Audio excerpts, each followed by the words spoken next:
नमस्कार, आप देख रहे हैं मनी 9 और मैं हूं आपके साथ विशाल शर्मा। देखिए, भारतीय शेयर बाजार में गिरावट का जो दौर है वो जारी है। उसी का मार जो है म्यूचुअल फंड इंडस्ट्रीज पर भी पड़ रहा है, म्यूचुअल फंड के एसआईपीज पर भी पड़ रहा है।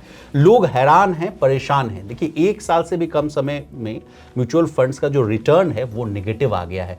हर एक के पास म्यूचुअल फंड का में एसआईपी में पैसा लगा हुआ है। लोगों को चिंता सता रही है कि देखिए, अब नेगेटिव रिटर्न आ गया है तो क्या करूं, मैं पैसा रिडीम कर लूं या बना रहूं। इसी को लेकर, जैसे नेगेटिव आई है रिटर्न, उसी को लेकर म्यूचुअल फंड इंडस्ट्री में भी जो रार तकरार है वो शुरू हो चुका है। हम लोगों ने इसके पहले भी एक कहानी की थी एस नरेन साहब की और राधिका गुप्ता मैडम की। अब देखिए, म्यूचुअल फंड इंडस्ट्री में अपने आप में एक लड़ाई हो गई है। नीलेश शाह साहब वाला भी मामला हमने आपको समझाया था। अब आज एक ताज़ा खबर ये आ रही है, मिंट की तरफ से खबर है। मिंट की खबर है कि फंड मैनेजर्स जो हैं, फंड मैनेजर्स मतलब आसान भाषा में समझिए कि जो म्यूचुअल फंड को हैंडल करते हैं, आपके एसआईपीज को हैंडल करते हैं कि कहां पैसा लगाएं ताकि आपको ज्यादा मुनाफा हो, कंपनी को भी मुनाफा और आपको भी अच्छा रिटर्न्स मिले, उनको लेकर कहा जा रहा है कि फंड मैनेजर्स जो हैं इनएक्सपीरियंस्ड हैं, यानी उनमें जो अनुभव है वो उसकी कमी है। अब इसी बात को लेकर आज हम लोग सोचे कि चर्चा करते हैं। राधिका गुप्ता मैडम जो हैं वो फिर बचाव में आती हुई नजर आ रही हैं। इसी पूरे मामले को फिर से आसान भाषा में विस्तार से समझाने के लिए हम आज अपने वरिष्ठ आर्थिक पत्रकार जो हैं प्रवीण शर्मा सर को बुलाए हैं। Sir, over to you. बहुत नमस्कार आपका। सर, कैसे देख रहे हैं इस खबर को? ये तो मामला लगता है कि चलता ही जा रहा है। एस नरेन साहब वाला हम लोगों ने वीडियो किया, उसके बाद राधिका गुप्ता आपके बचाव में आ गए, नीलेश शाह साहब भी आ गए, अब फिर से कहा जा रहा है कि इनएक्सपीरियंस्ड है। बताइए, हर महीने सर हजारों करोड़ रुपया एसआईपी में आ रहा है और उसके बाद अगर मिसट्रस्ट जाग जाएगा, लोगों को पता चल जाएगा कि इनएक्सपीरियंस्ड है, अनुभव नहीं है और पैसा बड़ा पैसा लगा रहे हैं, उनको चलाना नहीं आ रहा, तो संख्या बढ़ जाएगी सर।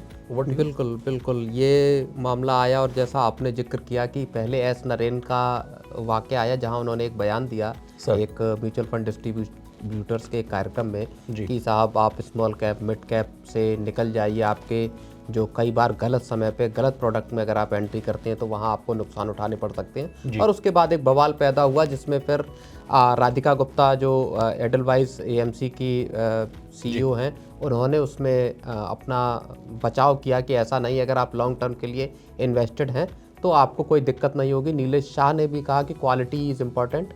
तो लेकिन वो रार अभी तक चली रही थी, इस चीज़ पर बहस चली रही थी। अब नया मामला ये आ गया कि एक मिंट ने एक एनालिसिस किया जिसमें उन्होंने बताया कि किस तरह से जो फंड मैनेजर हैं म्यूचुअल फंड्स की स्कीमों के, उनके पास अनुभव की कमी है। और हुआ क्या है कि जो आप बता रहे थे कि 1 साल से कम अवधि के जो एसआईपीज हैं या इन्वेस्टमेंट हैं वहाँ लॉस हो रहे, बात ये नहीं है, एक साल हो गई है जिनके वहाँ पे भी लॉसेस हैं। तो जो लंबे टर्म है, जैसे 1 साल की अवधि है, वहाँ पे भी एसआईपीज में अब तगड़े 20% 30% के लॉसेस हैं। Small cap mid cap fund जो हैं वहाँ पे बड़े लॉसेस। पिछले साल जब सितंबर से के आखिर से जब बाजार गिरना शुरू हुआ, एफआईआई की बिकवाली हुई, तो अब इन्वेस्टर्स में इस चीज़ को लेके एक आशंका है, एक डर है कि उनको इन स्कीमों में क्या करना चाहिए। और इसी को लेके अब ये तरह तरह के जो चीज़ें, रिपोर्ट्स, एनालिसिस आने लगे हैं, जहाँ पे अब ये बात निकल के आने लगी है कि क्या वाकई जो फंड मैनेजर्स हैं जो स्कीमों को हैंडल करते हैं उनके पास ये अनुभव है। तो उसके बचाव में अब राधिका गुप्ता ने कहा है कि ये जो एनालिसिस किया गया है ये हाईली बायस्ड है, यानी एक तरह से ठीक एनालिसिस नहीं है। जो उन्होंने एक उसमें उदाहरण दिया कि मान लीजिए कोई फंड मैनेजर कोई या किसी को मैं हायर करती हूँ और उसके पास 25 साल का एक्सपीरियंस है, लेकिन मेरी किसी स्कीम में जिसके लिए मैंने उनको हायर किया है वहाँ वो पिछले 3 साल से ही है। तो फिर वो उसका एक्सपीरियंस किस तरह से देखा जाएगा? क्या वो 3 साल का एक्सपीरियंस माना जाएगा या 25 साल का माना जाएगा एक्सपीरियंस? उन्होंने इस बात को कहा है। उन्होंने एक बात ये कही है कि जो डेट फंड है वहाँ बहुत ज़्यादा एक्सपीरियंस की ज़रूरत नहीं होती है, तो हम कम एक्सपीरियंस वाले लोगों को भी हायर कर लेते क्योंकि वहाँ फिक्स्ड इनकम प्रोडक्ट है और बहुत ज़्यादा उनमें उतार चढ़ाव होता नहीं है। तो इन तर्क के आधार पे उन्होंने कहा है कि ये जो रिपोर्ट है ये एक पक्षपातपूर्ण तरीके से एक तरह से बनाई गई और एक्यूरेट रिपोर्ट नहीं है, कि फंड मैनेजर्स एक्सपीरियंस नहीं है। जी सर, तो वो एक जो नोशन चलता था कि एसआईपी करिए और भूल जाइए लॉन्ग टर्म के लिए, तो मेरा ये फाइनेंशियल लिटरेसी को लेकर भी एक सवाल है कि क्या ऐसे समय में, मान लीजिए अभी हम लोग चर्चा भी कर रहे थे मार्केट एक्सपर्ट से भी, तो वो कह रहे हैं कि बहुत बुरा दौर अभी चल रहा है, कोविड के समय वाला ही फॉल टाइप का सिचुएशन अभी भी है, चार्ट्स बहुत डिस्टॉर्टेड हैं। तो ऐसे में आपसे समझना चाहेंगे सर कि अगर इन्वेस्टमेंट करें, एसआईपी में भी अगर करें या किसी भी तरह का इन्वेस्टमेंट करें, तो किन किन बातों का ध्यान रखें? क्योंकि ये भी सवाल कई लोगों के मन में है, उनको लग रहा है कि अब 1 साल में निगेटिव रिटर्न आ रहा है तो हटा ही लेते हैं पैसा। क्या ऐसी बात है या लंबी अवधि के लिए निवेशित रहना चाहिए या नहीं? नहीं, देखिए, एक तो बात यह है कि लंबी और एक चीज़ और मैं यहाँ कहूँगा, कल ही एसबीआई की जो एक स्मॉल जन निवेश वाली एसआईपी जारी हुई, उस कार्यक्रम में सेबी चीफ माधवीपुरी बुच भी मौजूद थी। उन्होंने कहा है कि एसआईपी करने का इससे अच्छा वक्त नहीं है, क्योंकि इतना मार्केट में फॉल है, बाकी चीज़ें हैं। मतलब ये कह रहे हैं कि बाय ऑन द डिप्स वाले मामले में। एग्जैक्टली। तो अब अगर लॉन्ग टर्म के लिहाज से आप 15 साल, 20 साल या 25 साल का जिनका इन्वेस्टमेंट का आउटलुक है, वहाँ पे तो आप ये मान लीजिए कि मार्केट के हमने फॉल देखे हैं, चाहे 2008-9 की गिरावट हो या कोविड के वक्त की गिरावट हो, 4-5 महीने में वो रिकवरी के मोड में मार्केट्स दिखाई देने लगे और रिटर्न। तो अगर लंबे वक्त में है तो सारे एक्सपर्ट ये कहते हैं कि लंबे वक्त के लिए अगर आप लंबा होराइजन लेके चल रहे हैं तो आप मार्केट में बने रह सकते हैं। बड़ा सवाल यहाँ पे स्मॉल और मिड कैप फंड्स को लेके उठ रहा है, जो कि पिछले कुछ सालों में, जिन्होंने कोविड के बाद से अगर आप देखिए तो उन्होंने ऐसे रिटर्न दिए हैं कि किसी भी इन्वेस्टर के लिए उनसे बचना मुश्किल हो गया है, वहां जा ही रहे हैं जी। मतलब और ये अट्रैक्टिव बना दिया था सर, रिटर्न्स इतने जानदार थे, शानदार थे कि लोग उसमें घुस ही जा रहे थे। और क्वांट का भी मैं आपको जिक्र करूंगा सर, उस समय भी कहा गया था कि क्वांट म्यूचुअल फंड में भी जो अगर आप पैसा लगा रहे हैं तो थोड़ा सतर्क हो जाइए, या बबल टाइप की भी सिचुएशन को लेकर कहा गया। पिछले साल जब सेबी ने कहा था, सेबी चीफ ने, कि जो स्मॉल और मिड कैप स्टॉक्स हैं इनमें फ्रॉड हो सकता है, और इसी वजह से उन्होंने जो मिड और स्मॉल कैप फंड्स हैं उनमें एक स्ट्रेस टेस्ट हर महीने करना अनिवार्य कर दिया था। तो वो एक कहानी है। लेकिन जो एक्सपर्ट और जानकार कह रहे हैं वो ये कह रहे हैं कि आपको अगर मिड और स्मॉल कैप फंड में रहना है तो आप रहिए, लेकिन आपका एलोकेशन जो है वो एक लिमिटेड क्वांटिटी में होना चाहिए। ऐसा नहीं है कि आपका पूरा का पूरा don't keep all eggs in one basket वाली बात है। तो उसको लेके बार बार ये बात कही जा रही है कि आपको मिड और स्मॉल कैप फंड्स में आप रख सकते हैं, लेकिन लॉन्ग टर्म का पर्सपेक्टिव रखिए और बैलेंस्ड आपका पोर्टफोलियो होना चाहिए। इस लिहाज से बैलेंस्ड मतलब कि स्मॉल कैप मिड कैप में नहीं, लॉन्ग टर्म वाले जो ब्लू चिप फंड्स हैं, लार्ज कैप फंड्स हैं, उसमें भी आपका पैसा होना चाहिए, ब्लू चिप फंड्स में भी पैसा।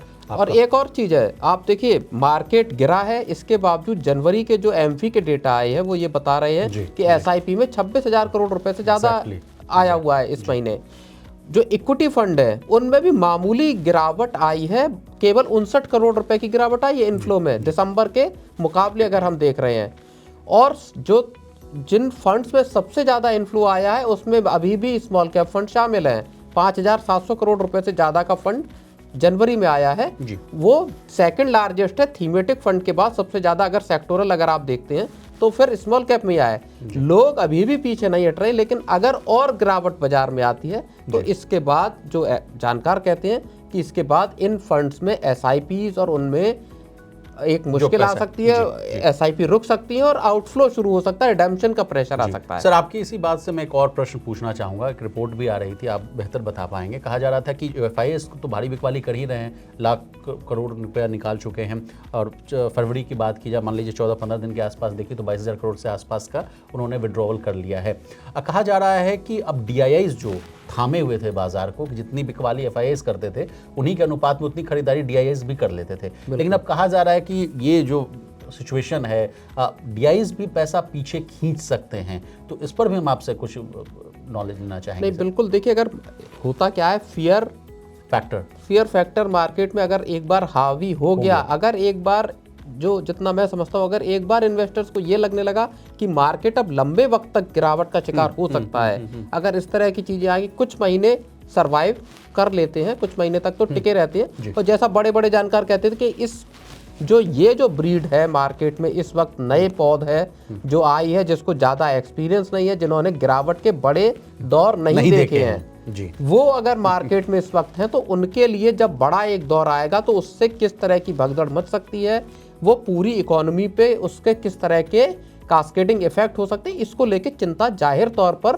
बड़े जितने जानकार लोग हैं, एक्सपर्ट हैं, वो जता रहे हैं। जी सर, अब जाते जाते एक एडिशनल जानकारी भी आपसे हम लेना चाहेंगे। फियर फैक्टर की आपने बात की, तो मार्केट की गिरावट की अगर प्रमुख वजहों पर अगर हम आपसे बात करना चाहें तो क्या ट्रम्प टैरिफ और जो ट्रेड को रिलेटेड जो डिस्प्यूट्स है, सप्लाई चेन की बात की जा रही है कि उसमें क्राइसिस आ सकता है, क्या यही प्रमुख वजह है या कोई और प्रमुख वजह आप देख रहे हैं? नहीं, इंडियन मार्केट में गिरावट की सबसे बड़ी वजह FIIs हैं। बड़े पैमाने पे जो पूंजी निकाल रहे हैं, निकाल क्यों रहे हैं, सवाल बड़ा ये ज़्यादा है। FII निकाल रहे पैसा, ये हम सबको पता है, क्यों निकाल रहे हैं ये बड़ा क्वेश्चन है।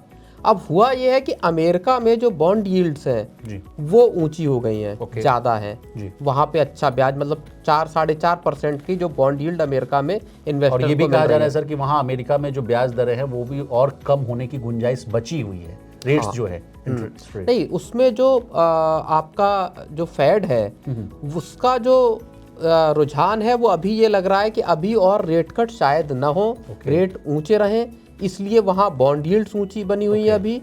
दूसरी चीज ये है कि जो रिपोर्ट में पढ़ रहा था, संभवतः नोमरा की रिपोर्ट थी, जिसमें उन्होंने ये कहा था कि जो विदेशी इन्वेस्टर है FII, वो भारत में 15% रिटर्न की उम्मीद करता है एनुअल। ठीक है। इस वक्त जो माहौल है वहां उसको रिस्क फ्री 4-4.5% का रिटर्न बॉन्ड्स में मिल रहा है। अमेरिका में बिल्कुल 5-5.5% का रुपए का डेप्रिसिएशन, उसको अगर वो उसमें और जोड़ लेता है तो तकरीबन 9% का रेट तो उसको रिस्क फ्री मिल रहा है रिटर्न वहां पे अमेरिका में। और भारतीय बाजारों में रिटर्न कम हुए हैं, तो वो अगर कंपैरिजन कर रहा है तो उसको लग रहा है कि रिस्क फ्री रिटर्न तो मुझे यहीं मिल जा रहा है 9-10% का, तो मैं यहाँ क्यों ना रहूं।